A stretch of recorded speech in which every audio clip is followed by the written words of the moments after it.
Welcome back. Videocon जीना इसी का नाम है। मुलाकात हो रही है बहुत मज़ेदार हमारी दोस्त पूजा से।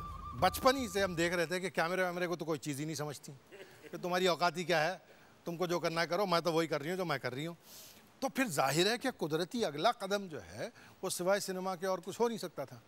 और जब महेश साहब ने ये उनको चैलेंज ही दे दिया कि भाई तुम कर रही हो या ट्विंकल को बुलाऊं, तो फिर तो जाहिर है कि फिर ट्विंकल तो बच के जा नहीं सकती थी। तो शुरुआत वहाँ से हो गई। जब आपकी पहली फिल्म डैडी रिलीज होने वाली थी कि भाई अब कल आ जाएगी ऑडियंस के सामने, तब आपको कैसी फीलिंग हो रही थी? I was not very frightened during Daddy because I had nothing to lose, I think. शायद इनकी वजह से तो नहीं? Pooja, it's so strange to talk to you through a camera. You got stuck with your first movie with me, Daddy. I think you've done a great job, and I love your free spirit. I love your mind, and I think you say what you actually feel. You must have inherited that from Bhatt Saab, and I feel very fondly towards you. God bless you. Take care, Pooja.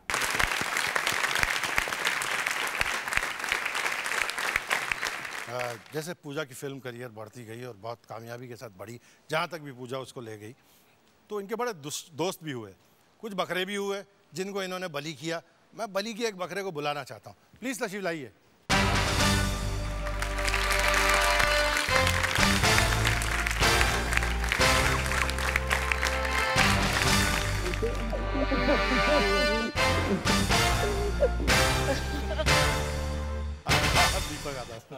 Great pleasure, please.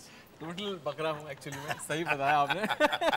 Please बैठे, जगह खड़ी है जैसा आपका Yeah, okay. हर जगह मैंने डांट खाई। दीपक कह रहे थे हर जगह मैंने डांट खाई। भाई ये आपकी पहली मुलाकात जो है बकरे को बलि चढ़ाने वाली के साथ कब हुई थी? I don't really remember. Even I can't actually. I think I had Ashiki.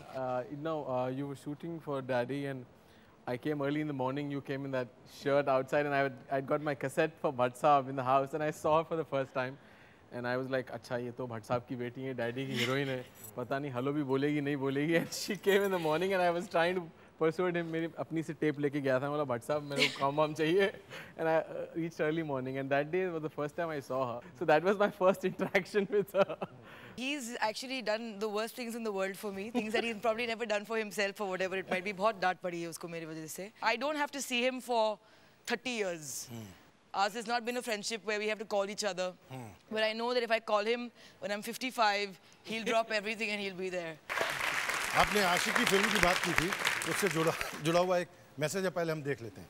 I always will have the fond memories of you there as a friend and a group that used to be there. Through Bhatt Saab, I met a young girl, that's you, Pooja, who was extremely talented as an actress, but pleasantly for me was somebody also who was very well articulate, very well read, knew her mind, and totally अपने gut instinct पर ये लड़की चलती थी.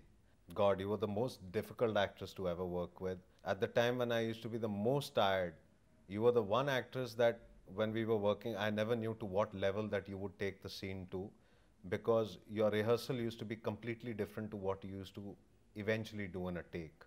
I honestly wish you all the very best for your future ventures, and more important, always remember to be happy in your life, because I know that that's what means the most to you.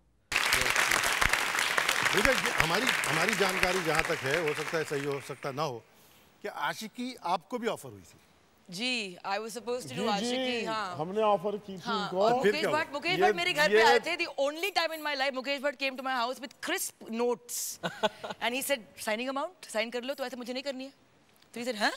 I said I have decided to not act anymore. मैंने daddy कर ली, मुझे अभी नहीं करना acting. इनके घर मुकेश भट्ट गए हों या ना गए हों, लेकिन उन्होंने इसके बाद भी जो आशिकी नहीं की, खैर दिल है कि मानता है कि और फिल्म और भी बहुत सी फिल्में की, बहुत अच्छी फिल्में की, और ज़्यादातर काम, अब मेरी अपनी राय है, ज़्यादातर काम बड़ा इंटरेस्टिंग काम किया।